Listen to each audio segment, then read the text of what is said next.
Oi, pessoal. Essa aqui é a nossa live sobre Direito e Literatura. Estou esperando o professor Jimmy entrar. Eu não sei qual é o problema. Bom, hoje a gente vai falar um pouco sobre literatura ática. A gente vai falar sobre a influência da literatura dentro do direito e do direito na literatura, porque existem esses encontros epistêmicos, desses conhecimentos epistêmicos. Então, tanto o que o direito influenciou na literatura, quanto o que a literatura influencia no direito. Então, a gente vai tratar sobre esses assuntos. Eu estou esperando o professor entrar, mas acho que ele está tendo algumas dificuldades. E aí, pessoal, a gente vai tratar sobre questões focadas nessa influência tanto do direito para a literatura, quanto a literatura para o direito. Eu estou repetindo porque o pessoal está entrando aqui. Vou falar um pouquinho de uma obra do Shakespeare, que é Macbeth. Vou falar do Franz Kafka, que é um escritor tcheco, que ele era bacharel e doutor em direito, e ele tem um livro, além de vários outros livros dele, que tratam sobre a problemática da burocracia dentro do direito. Ele tem um livro chamado Processo, que tem inclusive uma parábola muito interessante. Eu separei aqui um trecho para a gente poder falar sobre essa parábola. O professor entrou aqui. Deixa eu... Agora sim. Pessoal, paciência que tá dando certo. Oi, professor Jimmy, tudo certo? É Jimmy, né? Jimmy que chama, não é? Isso. Tudo bem? Tudo bem, que honra tê-lo aqui. Feliz por estar participando aqui da minha live. Era para ter sido ontem, mas por problemas técnicos não deu certo. Então, Isso. eu queria que você se apresentasse aqui para o pessoal. Claro que tem pessoas tanto do meu público quanto do seu aqui, então se você puder, se apresente aí para o pessoal. Olá, pessoal. Olha o Igor já nos saudando aí. Grande Igor, advogado também, nosso amigo. Gosta muito de literatura também, o Igor é apreciador. Bem, eu me chamo Perfeito. Jim, eu sou advogado, atuo principalmente na área criminalista, na área criminal, perdão, e sempre gostei de literatura, né? E quando me deparei com o exercício da atividade da advocacia, sobretudo para aqueles que fazem o júri, vi o quanto a literatura nos consegue dar um cabedal importante de fundamentos para o exercício da atividade profissional, entre outras coisas.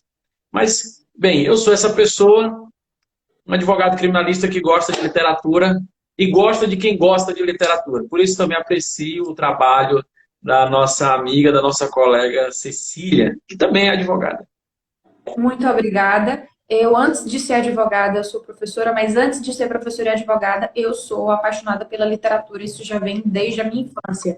Só que eu, desde que eu passei, tanto eu já passei por alguns cursos superiores, todos eles eu vejo uma relação muito intrínseca à literatura. Eu digo isso por quê? Porque se nós formos estudar a origem ali dos os nossos ancestrais, como eles se portavam, eles se comportavam, eles necessitavam do relato, dos contos, das histórias, para que eles pudessem passar lições de valor, lições de moral, passar moral para os seus predecessores, para os seus filhos, para as suas gerações.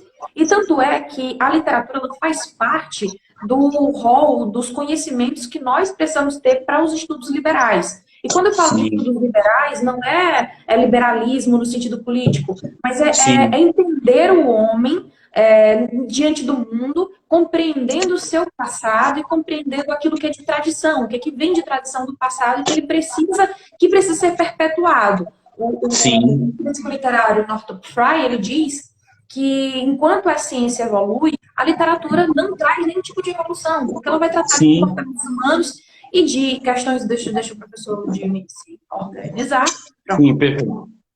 A literatura vai tratar de questões de problemas humanos que são eternos, eles não mudam. A constituição humana ela é universal ali, no sentido de que nossos comportamentos são os mesmos.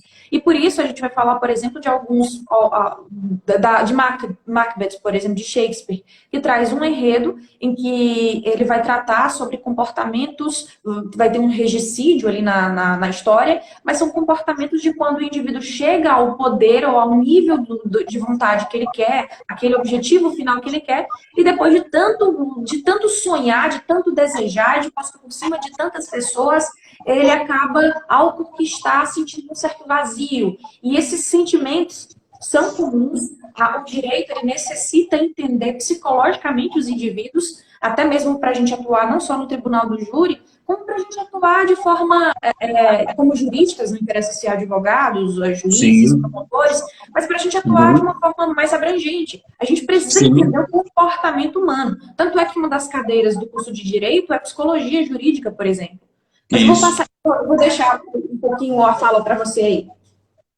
Não, eu faço só um complemento ao que você acaba de dizer no início da tua fala, que é sobre a questão dos nossos ancestrais, que ainda não possuíam a técnica da escrita, por exemplo, porque a escrita só surge depois, mas os ensinamentos, evidentemente, eram contados através de histórias. O povo hebreu, inclusive, não conhecia a escrita, por exemplo, até Moisés. Se nós pegarmos aqui, fazendo aqui uma comparação com a Bíblia, né?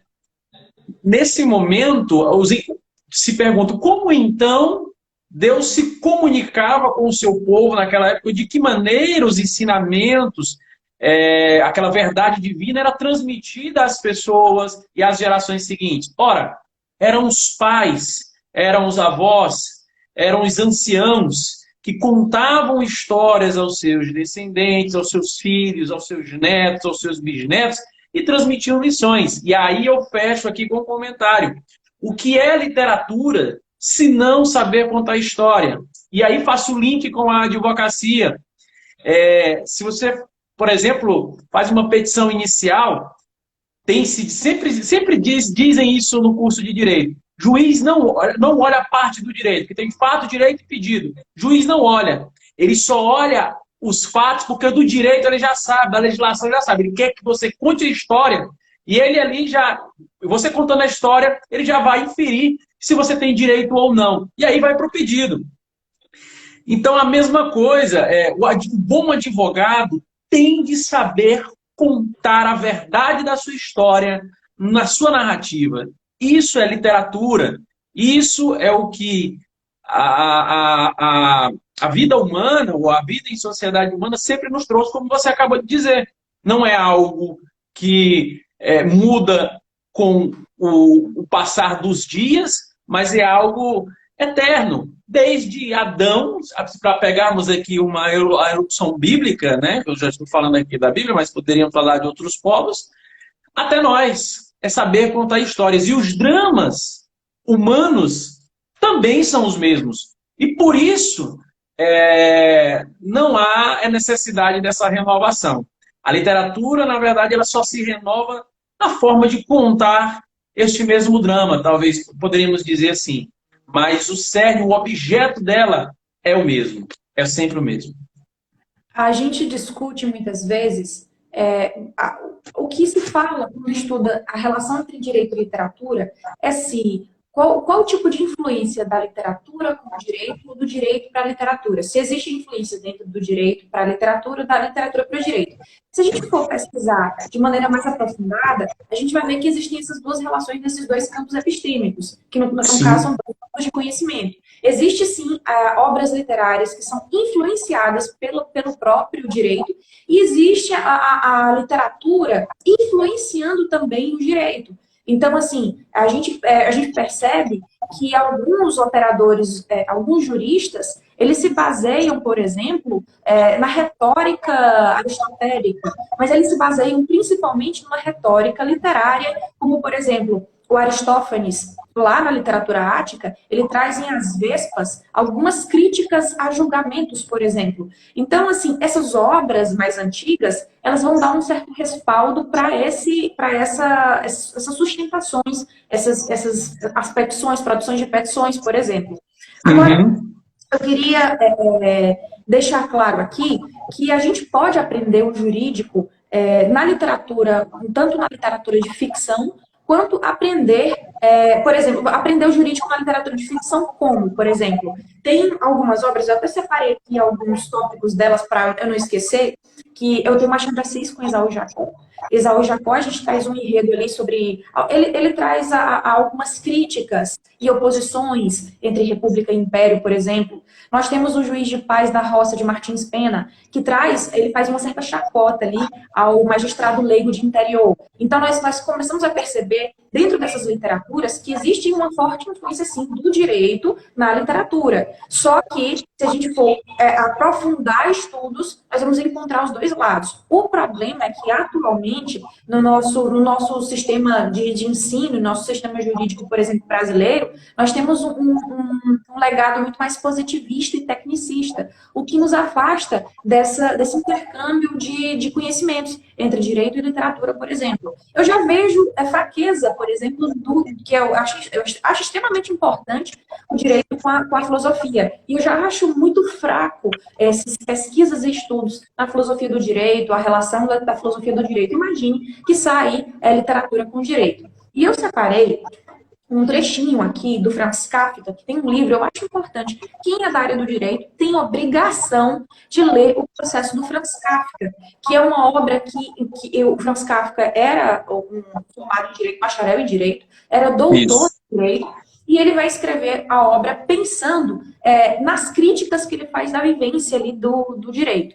Eu, antes de ser advogada, só mera estudante, já era professora, eu atuava em outras áreas, eu tinha um contato com o direito por meio dos estágios. Mas o que eu já li do Franz Kafka, eu tinha uma impressão, um sentimento parece que a minha impressão de leitura era num mundo muito cinza. Esse mundo burocrático que o Franz Kafka traz, ele traz esse jeito, esse nível muito acinzentado, por exemplo, das relações processuais, da forma como o indivíduo se encontra dentro desse sistema jurídico. Tudo muito simples. Cecília, eu posso até uma observação aqui da experiência que eu tive ao ler a obra O Processo, do Franz Kafka. Eu me recordo muito bem que eu tive uma sensação quase que transcendente, mais negativa. Enquanto eu li a obra é sufocante, porque ela tem um final trágico, inclusive, né? Nós não vamos dar um spoiler aqui, mas ela tem um andamento, um cadenciamento sufocante. Até os parágrafos do texto são enormes, de maneira que cansa mais a leitura. Até nisso eu observei, pelo menos aqui no livro, na versão que eu tenho, é dessa forma.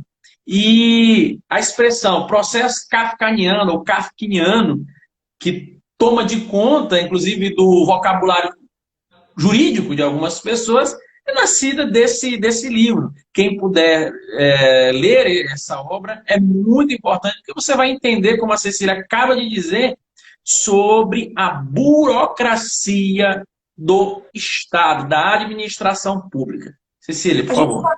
A gente está no Instagram e não tem como você fugir, por exemplo, de alguns acontecimentos que, vez ou outra, viralizam. São acontecimentos que viralizam. Hoje, eu tive acesso aos stories de uma mulher que ela é de Tianguá, do Ceará.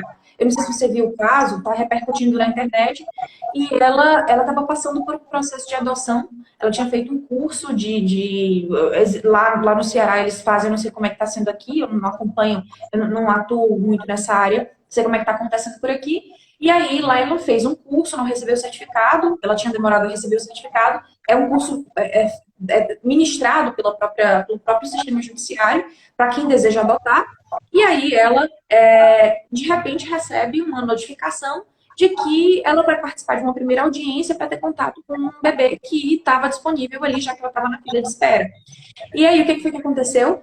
ela perguntava, ela dizia, olha, eu não tenho certificado. Gente, eu estou falando aquilo que ela está dizendo. Agora, a gente tem que ter muita cautela, porque uma coisa é aquilo que a pessoa diz. E eu, assim, eu acredito que possa ter acontecido isso. A gente vê cada injustiça dentro desse sistema judiciário, assim, bagunça, sabe? Às vezes, mesmo que exista esse processo todo burocrático, existe ainda um certo desarranjo, desorganização. Claro que tem a precariedade do próprio Estado, das pessoas, dos operadores do direito dentro desse campo do Estado, né? E aí essa mulher chorava desesperadamente nos stories, dizendo que o juiz ligou para ela pedindo que ela devolvesse a criança, voltando atrás no processo de adoção, dizendo que faltava um documento. Por faltar um documento, essa criança ela ia seguir a fila de adoção e ela voltaria lá para trás da fila da adoção. E aí, assim, isso repercutiu, viralizou, é o que eu disse, não duvido disso ter acontecido de fato, mas o que eu quero dizer é que esses processos burocráticos, eles realmente afogam, eles sufocam os indivíduos. E em várias circunstâncias, a gente que trabalha no direito, a gente começa a perceber o quão injusto é. Muitas vezes a culpa, nem é do operador do direito, dentro lá do sistema judiciário, mas às vezes, dentro desse processo burocrático, tanto quem é o operador, quanto quem é a pessoa que precisa, que necessita, ela acaba sendo sufocada. Aí eu separei um trechinho do processo em que o personagem, que é aquela pessoa que precisa do direito, que ele necessita da atuação do Estado dentro do sistema judiciário, e ele está diante de um portão. Só um minutinho, deixa eu colocar aqui o carregador. Só colocar o carregador para a bateria não descarregar.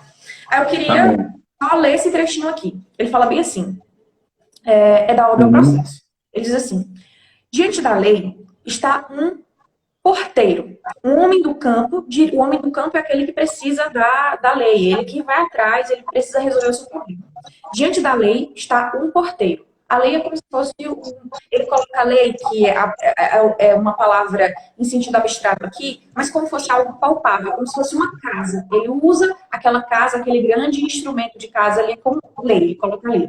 Está um porteiro. O homem do campo dirige-se a este porteiro e pede para entrar na lei. Mas o porteiro diz que agora não pode permitir-lhe a entrada. O homem do campo reflete e depois pergunta se não pode entrar mais tarde. Aí o porteiro diz, é possível, mas agora não. Uma vez que a porta da lei continua, como sempre, aberta, deixe claro que a porta está aberta, só que ele pede permissão ao porteiro para entrar. O porteiro diz que não, agora não, mas a porta está aberta. Uma vez que a porta da lei continua sempre aberta e o porteiro se põe de lado, o homem se inclina para olhar o interior através da porta. Quando nota isso, o porteiro ri e diz, se o atrai tanto, tente entrar apesar da minha proibição. Mas veja bem, eu sou poderoso. E sou apenas o último dos porteiros. Da sala para a sala, porém, existem porteiros cada vez mais poderosos que os outros. Aí eu sempre imagino, sabe o quê? As instâncias. O indivíduo que precisa de resolver um problema e aquele problema vai passar, não deu certo numa primeira instância, vai para uma segunda instância, enfim. Isso antes das turmas recursais.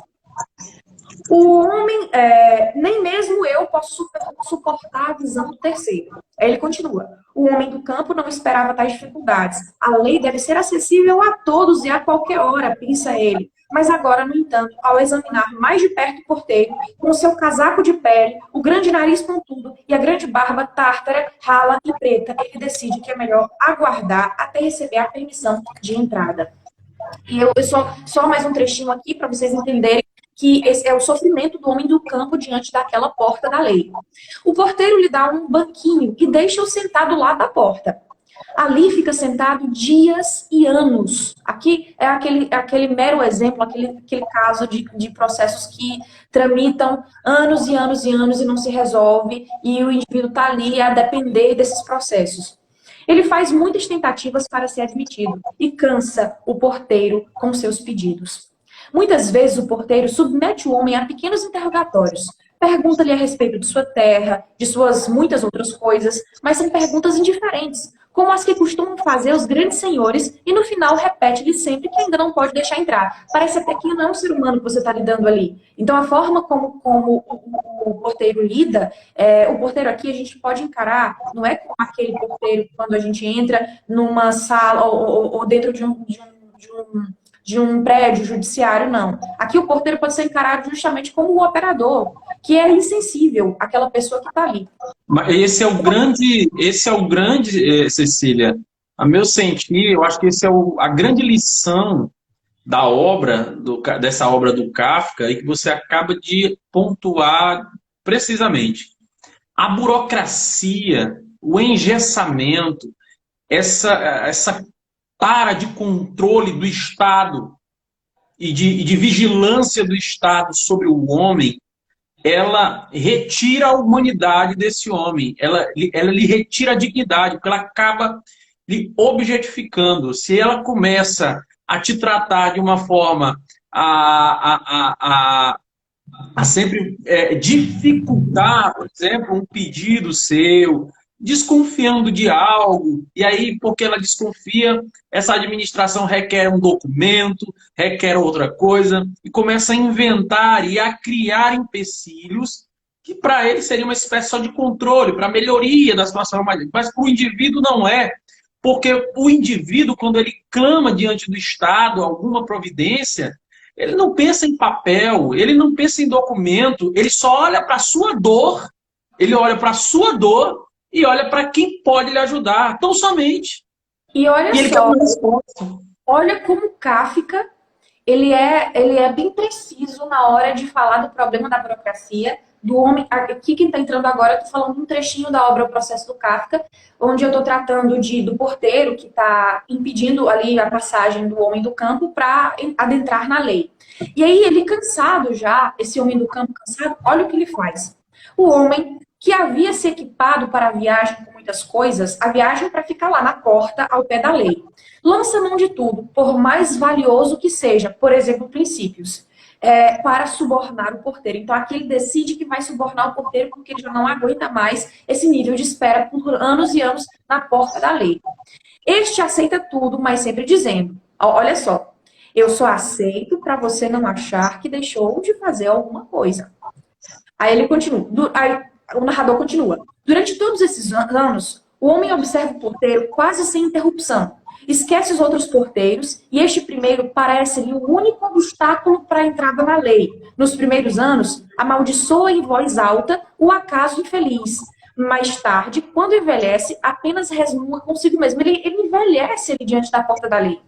Torna-se, tá terminando aqui rapidinho, torna-se infantil. E uma vez que, por estudar o porteiro anos a fio, ficou conhecendo até as pulgas da sua gola da pele. Pede a estas que ajudem a fazê-lo mudar de opinião. Finalmente, sua vista enfraquece e ele não sabe se de fato está escurecendo em volta ou se apenas os olhos o enganam. Contudo, agora reconhece no escuro um brilho que irrompe inextinguível da porta da lei, mas já não tem mais muito tempo de vida. Antes de morrer, todas as experiências daquele tempo convergem na sua cabeça para uma pergunta que até então havia feito ao porteiro.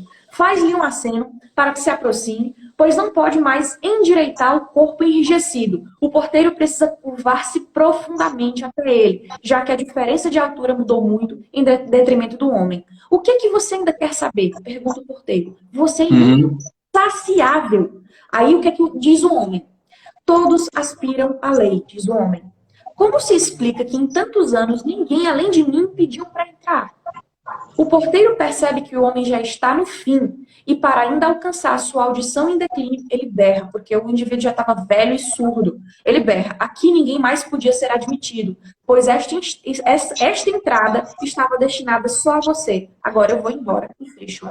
Então, assim, aqui, essa pequena parábola que o Kafka fala na obra do Processo mostra a realidade burocrática. E o Kafka, ele tem essa característica mais seca, sabe, mais realista em suas obras, e caricata. Ele traz uma caricatura muito cinza. E eu acredito que essa caricatura muito cinza tem uma relação, claro, com a biografia do próprio Kafka, mas principalmente a escolha que ele teve da profissão. Kafka era um bacharel em direito. Kafka compreendeu, por exemplo, como é que funciona todo esse sistema e as injustiças desse sistema. E tem uma outra obra que se chama O Folguista, do Kafka, que eu já fiz um trabalho lá no início da minha vida acadêmica, associando o folguista a conhecimentos, a teorias de justiça, onde vai haver um Uhum, julgamento. E naquele julgamento a gente faz análise do que é justo e do que não é justo. Então, assim, o uhum. Kafka tem uma representação bem interessante dentro da literatura associada ao direito, de que a gente pode ter como base esse sistema positivista de opressão, onde a lei ela se encontra acima do indivíduo, e esse próprio sistema positivista nos afasta de conhecimentos como associações aí epistêmicas entre direito e literatura. O Kafka também tem uma outra obra chamada Na Colônia Penal. É um pequeno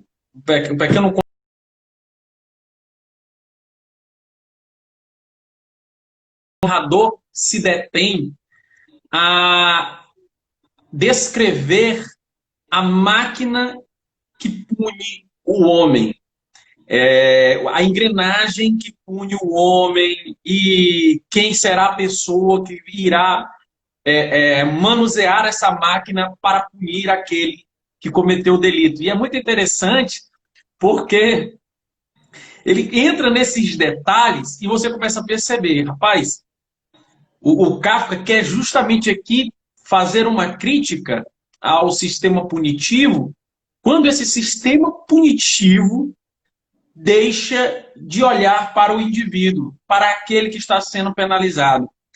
Se esse sistema punitivo tem o olhar voltado apenas para a masmorra, apenas para o cadafalso, apenas para a prisão, apenas para a cela, para o presídio, esse sistema punitivo ele perdeu sua razão de ser. E aí ele traz justamente essa crítica, olha, não percam a humanidade, pelo amor de Deus. Podem até punir, deve-se punir, claro, mas não percam essa humanidade, que no dia que vocês se perderem, tudo se foi. E o conhecimento da literatura, para quem é operador, por exemplo, do direito, ou é um jurista, é uma forma é uma forma de ampliar o seu nível de cultura e torná-lo mais culto. E o homem Essa é a culto, pergunta que eu queria te fazer, Cecília, até para responder aqui para quem nos ouve. Nas suas palavras, qual que é a importância da literatura para o direito e qual é a leitura que você faz atual dos operadores do direito sob as lentes da presença ou não de uma cultura literária, né, em nosso meio, no meio jurídico. primeiro, sim, os personagens literários, eles são formas ali de você ter contato com outras experiências que você não teve, nunca vai ter. E isso vai fazer com que você se torne um indivíduo mais culto, porque você parte do princípio de que essas experiências são necessárias para que você enxergue a realidade de outras pessoas. Inclusive, Exatamente. que você tome decisões. E o que o operador do direito, o que ele mais faz são tomar decisões. É importante pensarmos na literatura como uma forma de um indivíduo se sensibilizar, trazer para si uma sensibilidade necessária. É importante, claro, nosso nível de racionalidade dentro do direito, assim como é importante sensibilidade. Então, eu acredito que é necessária, a literatura é extremamente necessária. Ela já era, por exemplo, na antiguidade, as obras do Homero, como Ilíada e Odisseia, elas eram como se fossem bíblias dentro dos ensinos ali da pedagogia dada aos indivíduos daquele local. A própria obra Ilíada e Odisseia ensinava o que eram noções de virtude para aqueles indivíduos que teriam profissões pelas quais eles precisariam, antes de atuar, princípios que são princípios universais. Então, a literatura, ela faz uma projeção, por exemplo, do que a própria filosofia nos dá. Enquanto a filosofia nos dá teorias filosóficas, a literatura nos dá a prática dessas teorias. Por exemplo, se a filosofia nos traz uma noção de justiça, pela ótica do Aristóteles, pela ótica do São Tomás de Aquino, enfim, se a teoria nos traz noção de justiça, a literatura nos traz um personagem aplicando essa justiça de forma pedagógica. Então, a literatura é interessante para isso.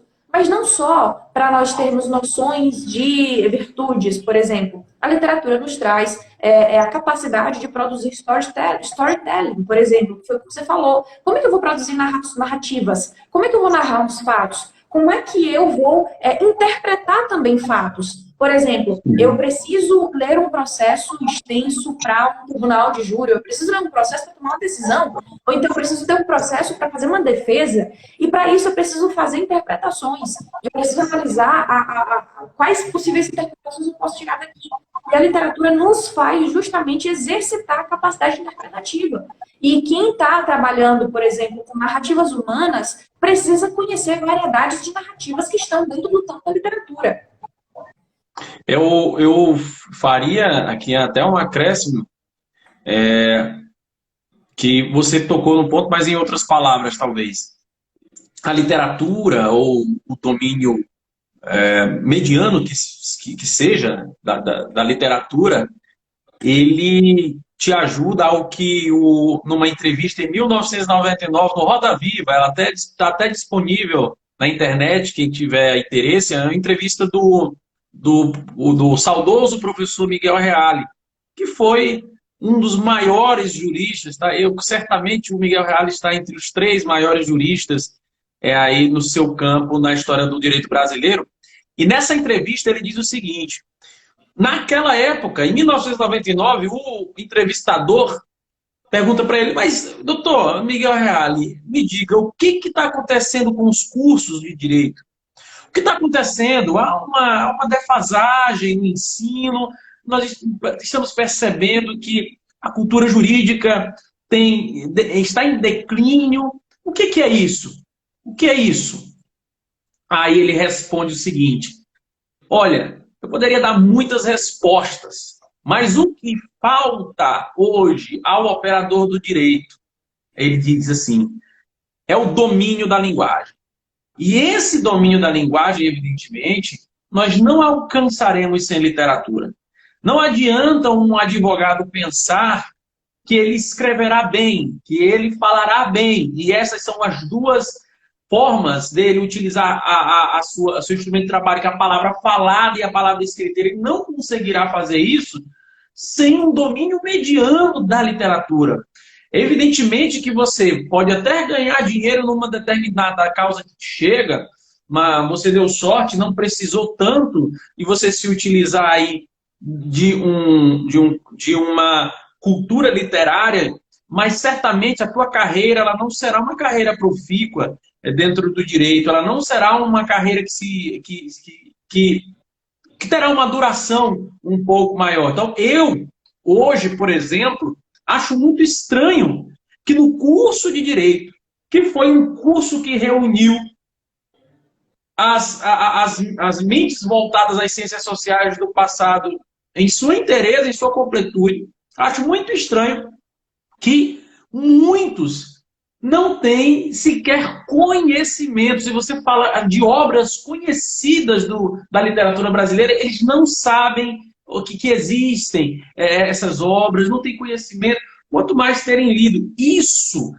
reflete-se, e aí é um efeito dominó, reflete-se na vida dele, reflete-se na percepção que a sociedade tem do ambiente jurídico, reflete-se no seu sucesso ou não como advogado, reflete-se no julgamento que, olha o que eu vou dizer, colegas fazem do seu trabalho, juízes e promotores fazem do seu trabalho, eles falam de nós. Vocês pensam que não falam? Eles falam de nós, eles leem nossa petição.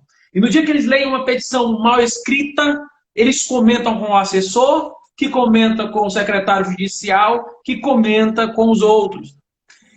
Isso é um problema presente do já, do agora. Mas ele tem um nascedouro, que é esse.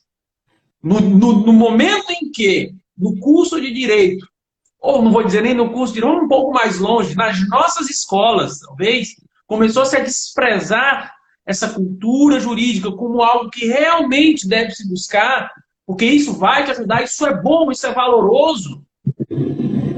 O reflexo disso foi toda esse declínio no exercício, por exemplo, da nossa profissão do direito, como advogado, como juiz, como promotor, quem for juiz ou promotor, como delegado, como operador do direito. Então, eu vejo que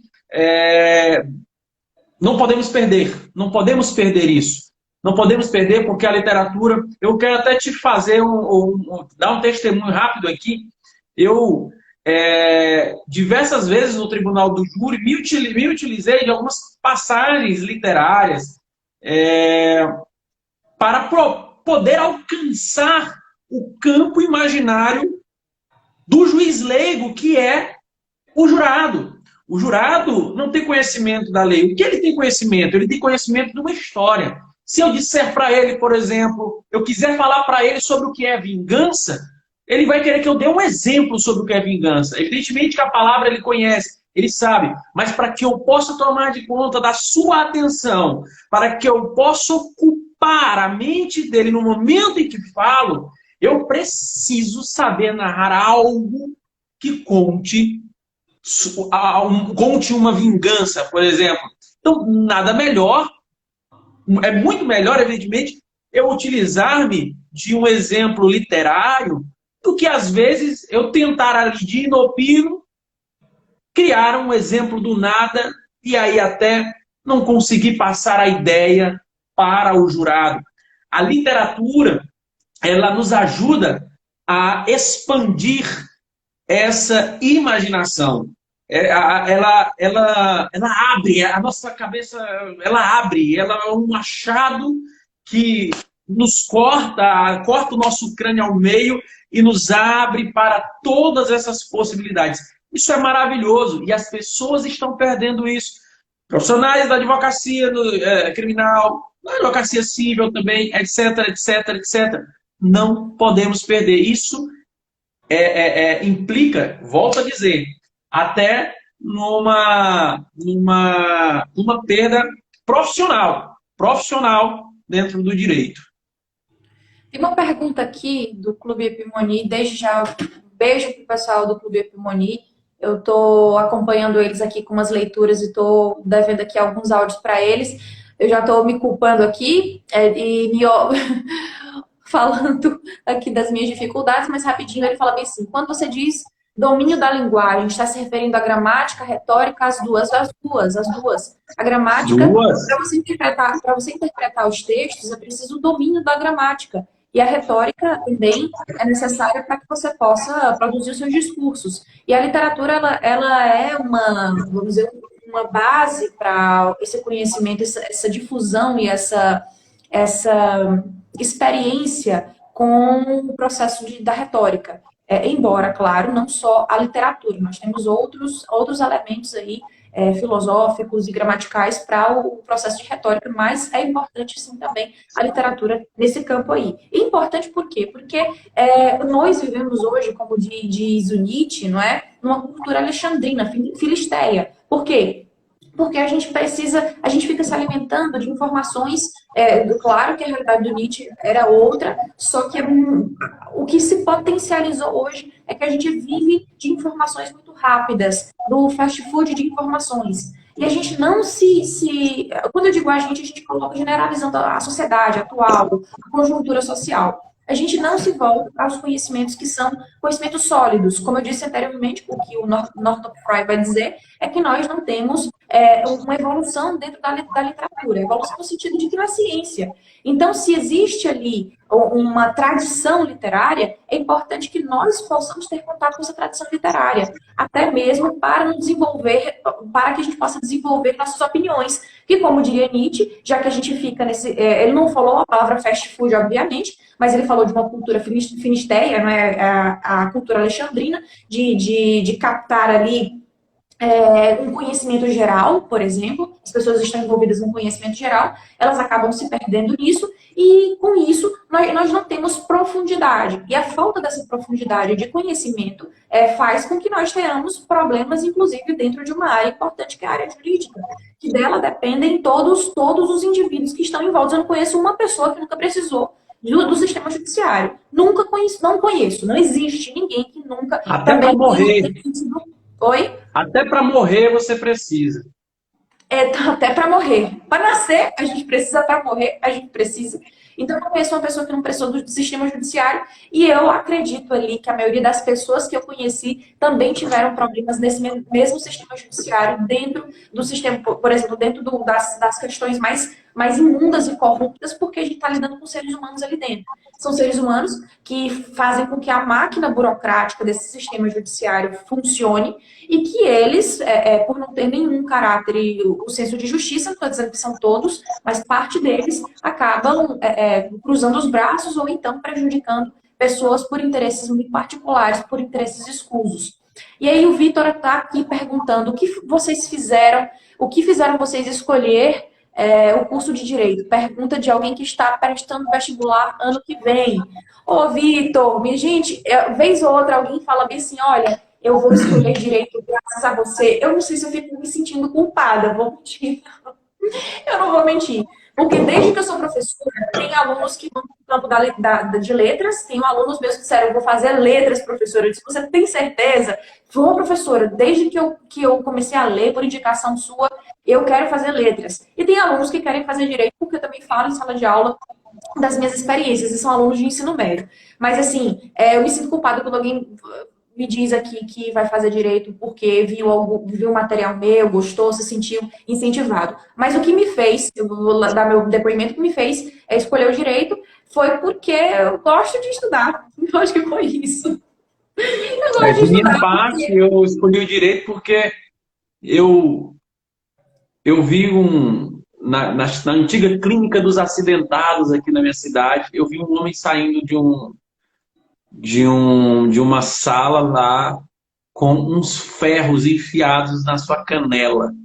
Aquela experiência foi traumática para mim, eu desisti de fazer medicina e vi que eu não tinha nascido para isso. Eu gostava e gosto de algo que me permita me comunicar, eu gosto de me comunicar e acho que o direito me abre essa janela, me abre essa porta da comunicação, seja pela escrita ou mesmo através da fala. Eu sempre gostei de ler bons textos, eu sempre gostei de grandes oradores. Qual outro curso me proporcionaria isso? Somente o direito. Mergulhar nisso, então, para mim, foi um curso natural da vida. Então, Quando, eu estou muito feliz. quando eu era Não, sou muito criança, realizado com essa escolha. Quando eu era criança, que eu sempre gostei muito de ler, o pessoal dizia, olha, você vai fazer direito, porque quem é do direito gosta muito de ler. Engraçado, porque não foi essa realidade que eu... Não é. O jargão, o jargão não, o ditado popular era, você gosta muito de ler, então você vai fazer direito, porque quem é do direito gosta muito de ler. Eu acho que as pessoas pensam que aquele vademecum ali, debaixo do braço, é uma representação de alguém que lê bastante, e é mentira. As pessoas o maior contato que eu tenho com pessoas que são da área do direito, ou estudantes, ou pessoas formadas, seja lá onde elas estejam, elas escrevem muito mal, interpretam terrivelmente os textos, elas leem muito pouco. Então, assim, não é uma realidade essa de que Pelo quem gosta contrário, de é a direito... exceção hoje. Na verdade, essa ideia de que no direito se leria muito, ela é uma questão trazida lá de trás, porque antes, de fato, era assim. Você pode pesquisar, como o curso de Direito foi um dos primeiros cursos de ensino superior no Brasil. Os grandes poetas que nós tivemos, grandes literatos, eram formados em Direito. Inclusive, é engraçado, a trajetória de muitos era fazer Direito e marchar para o jornalismo, inclusive. É interessante isso. Eles faziam direito, mas não, agora eu vou escrever para o jornal Gazeta da Manhã. E aí fazia a sua vida ali, etc. Por quê? Porque justamente o direito, antes, o curso de direito permitia um melhor desenvolvimento do domínio da linguagem. Hoje também ele permite, evidentemente, mas os que se interessam pelo curso que não aproveitam devidamente essa oportunidade. Mas a realidade brasileira, há alguns anos, e que perpetuou por uma questão de tradição, era escolher ó, a engenharia, medicina ou direito. Medicina ou E direito, né? exatamente por uma questão de status. Tanto é que os títulos de doutor, por exemplo, de doutor, ficavam com esses três grupos aqui, o médico, o engenheiro e o advogado. E aí, assim, até hoje as pessoas escolhem o direito como uma forma de status. Status social também visando, claro, um ganho, uma boa renda financeira, por exemplo. Mas eu acredito que se a gente for fazer direito pensando só numa questão financeira, é importante pensar no financeiro, mas só pensar na questão financeira, você acaba deixando, você acaba ficando insensível para algumas realidades. Eu acredito que se focar Sim. primeiramente na questão financeira. Mas a responder, para concluir a resposta aqui ao Vitor, eu escolhi direito porque eu gosto de estudar, eu tinha curiosidade na área, eu tinha essa incitação, as pessoas diziam, se você gosta muito de ler, você tem que fazer direito, você vai fazer direito. E realmente, assim, eu gosto muito de estudar direito constitucional, direito internacional, mas o que me fez decidir de fato, foi quando eu estava fazendo um segundo curso superior na Federal, no meio de uma greve de federal, estava estudando para concurso e eu estava pegando as cadeiras de direito. Já tinha muitos anos, vinha pensando, amadurecendo a ideia de fazer direito, e aí, estudando muitas disciplinas do direito para concurso, eu acabei me apaixonando pelo direito internacional, pelo direito constitucional, e aí eu decidi que ia fazer um vestibular, fiz o Enem, e aí fui agraciada como uma vaga na Universidade Estadual do Piauí. Eu moro aqui no Piauí, você é do Maranhão, não é? Maranhão, né? Você é Isso. Maranhão também. E aqui no Nordeste, sim, tem uma forte tradição para o direito. Não adianta, nós temos. Aqui a gente esbarra na esquina com um monte de gente formada diplomado em direito. Tem Uber. É. Quando eu vou para a capital, a galera tá. Não é desmerecendo, viu, quem tá trabalhando como Uber, mas tem a galera que tá lá como Uber. Às vezes eu vou trabalhar em Teresina, na capital, não moro na capital, e aí eu tô no telefone, aí o cara tá dirigindo e falou assim: você é advogada, não é? Eu disse: sou. Eu sou bacharel em direito. Eu sou bacharel em direito. A gente fica esbarrando com essa galera. Eu pergunto, você gosta do direito? Você tem pretensão em investir? Eu disse, cara, tenho nada, vou fazer outra coisa na minha vida. Então, assim, são pessoas que fizeram o direito sem ter uma pesquisa mais aprofundada de carreira do trabalho, de pesquisar acerca do que é que ele vai ver como disciplina, se vai valer a pena para ele. Então, eu acho que você também deveria pensar nisso aí, Vitor. Não é desanimando você de jeito nenhum, mas não seja mais aquela pessoa que vai só colecionar diplomas para depois fazer um outro tipo de atividade. Nada contra, a gente também se descobre em outras atividades depois, ou então a gente casa atividades depois. Cecília, eu queria também te fazer uma pergunta até. Não sei, já estamos, né? Não temos uma hora de live, não. Então dá tempo. Eu queria te fazer uma pergunta. Tu poderia nos citar uma obra que tu lestes e que nessa obra um ensinamento muito claro, muito vivo te foi passado, não especificamente em relação ao direito, claro, mas sobre algum valor humano. Olha, Poderia me citar uma obra que te impactou mesmo? eu tenho várias obras, eu costumo dizer que a depender da literatura, claro, tem várias literaturas que elas me dão elas flecham meu coração de alguma forma, em alguma parte ali dos meus conceitos, não é? Por exemplo, eu passei a entender sobre o totalitarismo e como as instituições do Estado funcionam na Uhum. vigilância dos indivíduos, lembro de George Orwell, em 1984, até minha visão política mudou completamente. E eu nunca pensei que uma pessoa, uma literatura. Não, eu já sabia que literatura podia me fazer aquilo ali, mas não estava levando tão a sério assim, não. Mas foi a literatura, não foi lendo filosofia como a Hannah Arendt, com as origens do totalitarismo, não, foi com o George Orwell na obra 1984. Tem outra obra que é a minha obra favorita, quem me acompanha aqui sabe, que é a Divina Comédia. Com a Divina Comédia, eu pude. Eu tava num período de muita descrença, porque eu atuando na área jurídica, eu vendo tanta coisa errada, tanta sujeira, sabe?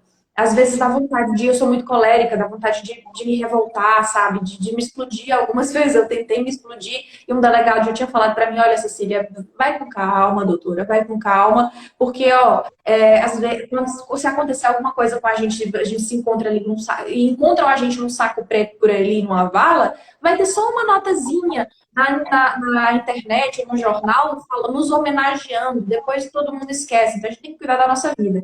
Mas, assim, em alguns momentos, quando eu passo por algumas circunstâncias que eu vejo de muita injustiça, eu pergunto muito a Deus, eu disse, meu Deus, como é que eu vou passar por isso? E você fica naquela sensação mais negativa.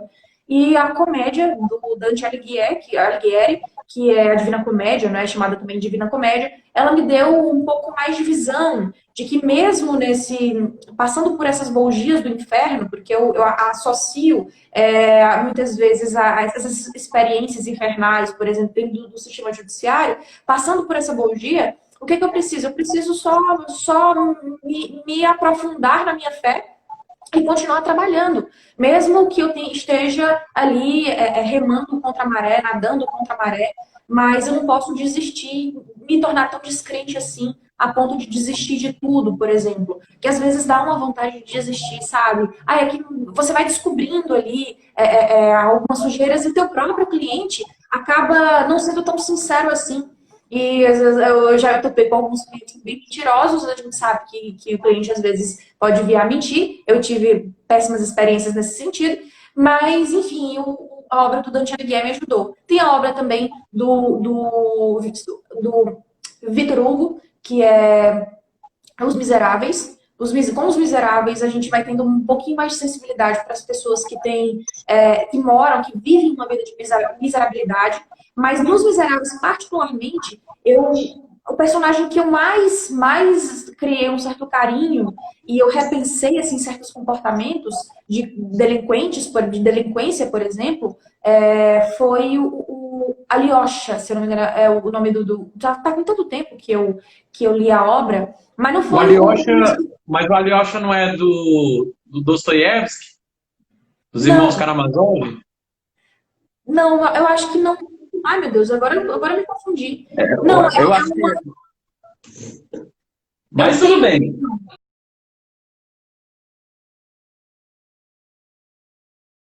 principal da obra não foi o que mais me impactou, embora ele tenha vivido situações terríveis dentro da prisão, e ele foi preso por ter roubado pão, por necessidade de Sim, alimentar sim. sua família, passou anos preso, porque ele tentava fugir e voltava para a cela, não é? Para passar mais anos ainda, e depois que ele saiu, que ele teve a liberdade dele determinada, ele tinha que esconder a carteira dele amarela, que era chamada carteira amarela, porque ela designava ali a origem dele, da história dele como prisioneiro. Então ele tinha que esconder a própria identidade para poder ser aceito socialmente, porque ele não era aceito de forma nenhuma. Existia ali um preconceito. Mas tem um personagem, nossa, e foi o personagem que mais me marcou, eu não estou lembrando o nome dele, que é uma criança, que ele O acaba Igor se tá falando ali. aí, ó. Um garotinho também, esqueci o nome, que vive em condição de rua. Talvez seja esse.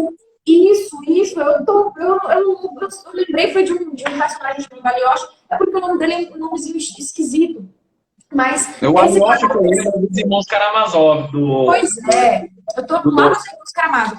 Mas assim, ele foi um que me marcou mais. Eu não sei se porque a morte, a forma como eu vi a morte desse menino, foi uma morte poética. Né? Eu não sei às vezes eu digo assim, nossa, que morte poética, dolorosa a morte, mas a morte é poética, não é? Mas foi ao mesmo tempo doloroso imaginar uma criança assim, sem o amor de uma família, uma criança que precisa se virar na rua, que ela acaba conduzindo, tendo níveis de inteligência ali, por ter que amadurecer naquele ambiente. E ao mesmo tempo eu gostava muito das piadas dele, né? Mas assim, foi o personagem que me marcou de uma certa forma, pensando em como eu posso encarar alguém que cometeu uma certa delinquência e que você olha e diz assim, não, mas o que a gente pode, como eu posso encarar? Com raiva, com ódio? Eu preciso ver quais são as condições sociais em que aquele indivíduo se encontra, não é? Então, foi um personagem para mim bem importante. Mas tem várias obras literárias que chegaram. Você falou aí de alguns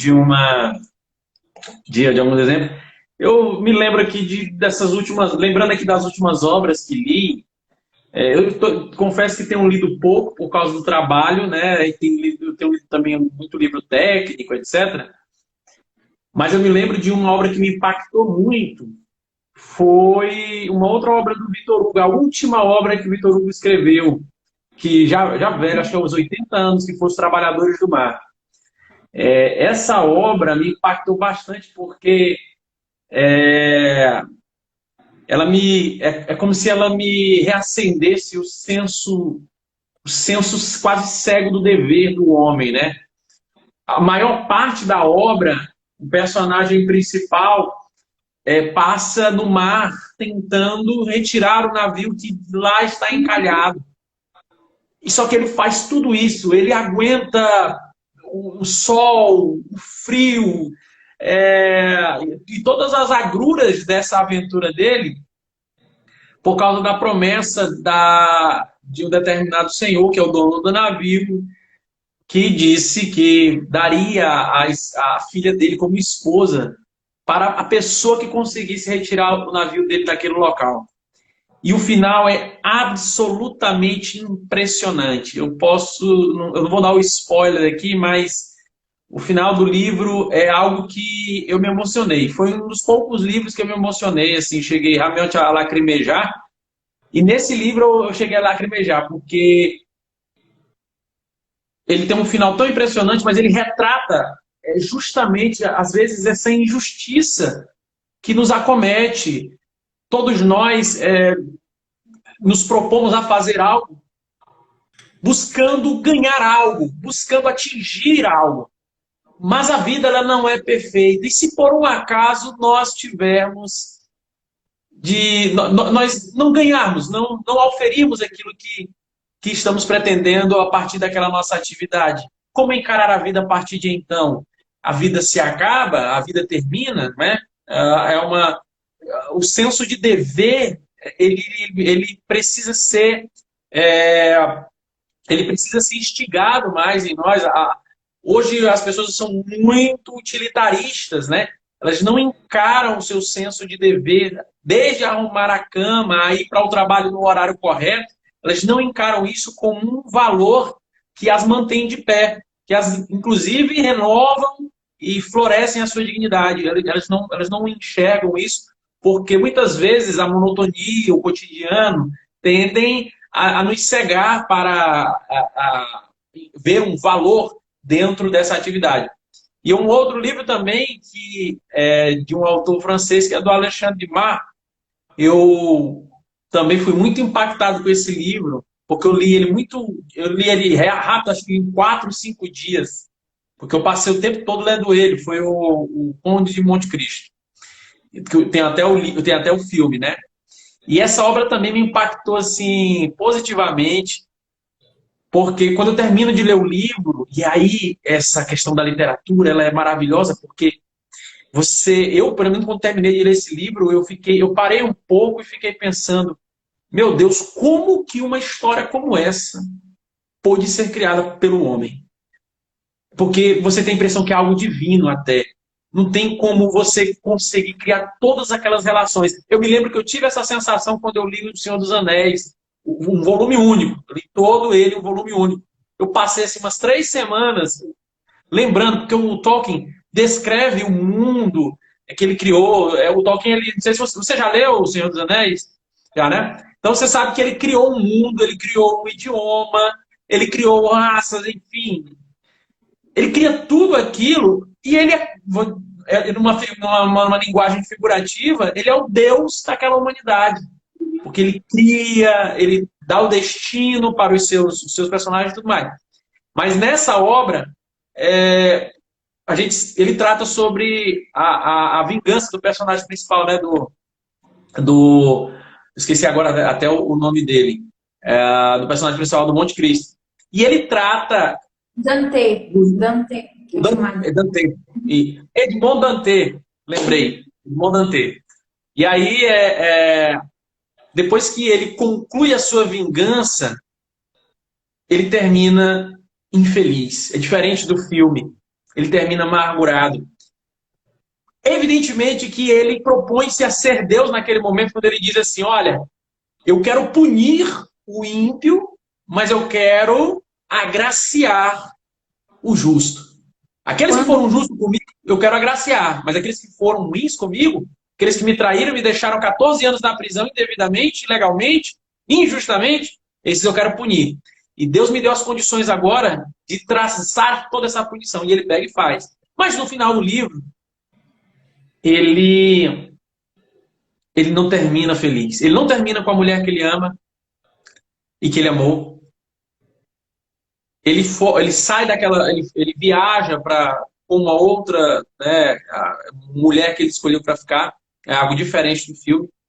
Mas a lição que eu aprendi foi justamente sobre o perdão. Eu acho que se você tivesse, no fim, por mais que você tivesse sofrido uma injustiça de alguém, a mais terrível, se você tivesse no leito de morte, pudesse escolher entre vingar-se, e quando eu falo de vingar-se, é a vingança até mesmo de Deus, e entre perdoar, pudesse apertar um botão ou outro, certamente o botão do perdão é o que faria você dormir em paz. Porque ele executou literalmente toda a justiça que ele entendia ser justiça.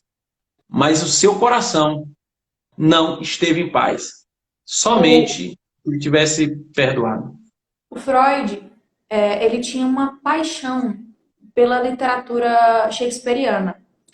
E ele dizia que Shakespeare era um dos maiores e foi um dos maiores psicólogos quando Sim. Shakespeare traduziu as suas obras.